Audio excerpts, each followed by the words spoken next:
Hello दोस्तों, कैसे हो आप सभी। मैं हूं आपका दोस्त प्रदीप, मैं स्वागत करता हूं प्रदीप गिरी अपडेट पे। आपको टेंशन है, टेंशन इस बात का है, मुझे पता है, जैसे बहुत सारे मैसेज आ रहे हैं उसके थ्रू मुझे ये पता चल रहा है कि सर मेरा ये पेपर अच्छा नहीं गया, ये पेपर मेरा अच्छा नहीं गया, तो इसके कारण मेरा मार्क्स कम हो जाएगा सर, और ओवरऑल परसेंटेज भी कम हो जाएगा। फिर इसके बाद 12th में जो बच्चे उनको ये टेंशन है कि अगर हमारा मार्क्स कम हो गया तो हमारा ग्रुपिंग नहीं हो पाएगा। सो गाइस, टेंशन क्यों ले रहे हो? आप सभी को पता है कि आपके पास एक और चांस है, जो बोर्ड एग्जाम फिर से होने वाला है, जो है इंप्रूवमेंट एग्जाम के थ्रू।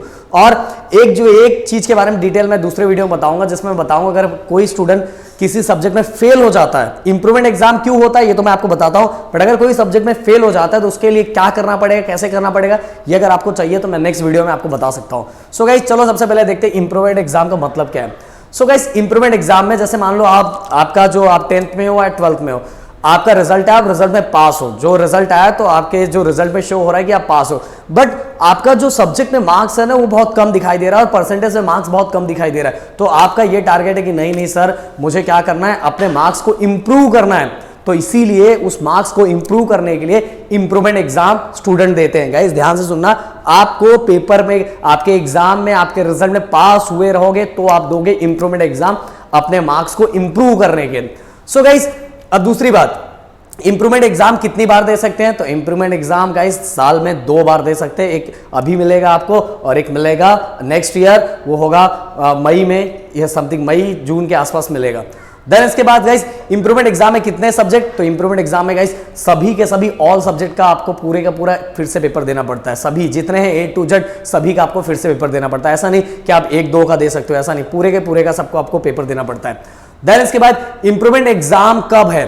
तो इंप्रूवमेंट एग्जाम गाइस इस बार जुलाई में होने के पूरे चांसेस है। जुलाई में जैसे ही हो जाएगा तो उसका रिजल्ट अगस्त के एंडिंग तक आ जाता है गाइस। और आप सभी को बताना चाहूंगा, 12th का कोई बच्चा हो, अगर जैसे कि अभी जो स्टूडेंट होंगे जिनका रिजल्ट जून में आएगा, तो उनका रिजल्ट आते ही उनका एडमिशन प्रोसेस स्टार्ट हो जाएगा। पर जिन बच्चों ने इंप्रूवमेंट एग्जाम दिया और उसका वेट कर रहे हैं, तो उनका रिजल्ट सितंबर के आसपास, अगस्त के लास्ट में, सितंबर के फर्स्ट वीक तक आ जाएगा।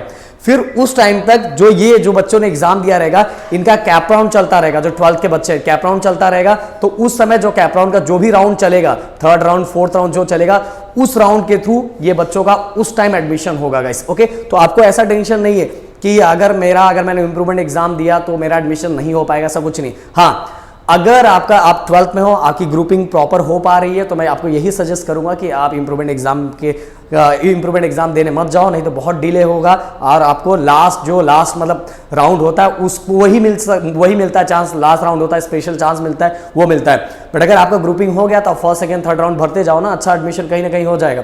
और 10th वाले बच्चे हो, आप भी कर सकते हो, अपने मार्क्स को इंप्रूव करना है तो इंप्रूवमेंट एग्जाम देंगे। बट इंप्रूवमेंट एग्जाम कैसे देना पड़ेगा? पूरे का पूरा जितना पूरा सब्जेक्ट है, पूरे का पूरा सब्जेक्ट आपको 6 के 6 सब्जेक्ट को आपको क्या करना पड़ेगा? पेपर देना पड़ेगा इंप्रूवमेंट एग्जाम में। सो गाइस, मेरे ख्याल से आपके दिल और दिमाग में जो क्वेश्चन चल रहे थे, सभी क्वेश्चंस मैंने सॉल्व कर दिया होगा। अगर फिर भी अभी कुछ चल रहा होगा तो आप क्वेश्चन मुझसे पूछ सकते हैं, कमेंट में लिखिए। Thank you so much guys and जय हिंद दोस्तों।